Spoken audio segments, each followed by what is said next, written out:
Congresswoman Madeleine Bordallo made the announcement today, saying that President Barack Obama himself personally informed her last Saturday night while she was riding back to Washington on Air Force One that a visa waiver would be granted for Russian tourists, allowing them to come to Guam for up to 45 days without having to go through weeks of waiting for a U.S. visa. However, Bordallo notes that Homeland Security has not yet decided on the question of waiving the visa requirement for Chinese visitors.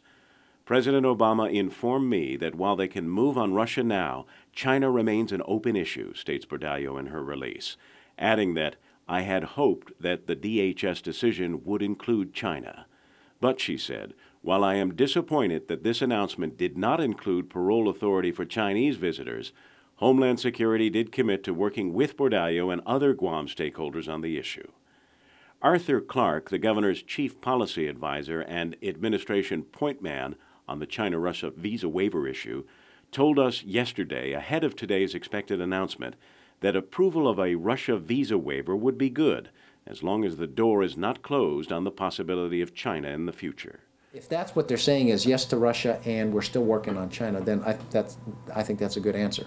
If it's yes to Russia and definitely no to China, then I don't think that's a good answer. It doesn't help us. Clearly, the Russia visa waiver will have a positive impact on the island's sagging tourism industry, but just how much of an impact is not yet clear because, Clark points out, we don't know how many Russians may come to Guam. If the breakup is 14 million people who travel, but you're telling me 12 million of them, are in the western part, in Moscow, their short-haul trips are Europe.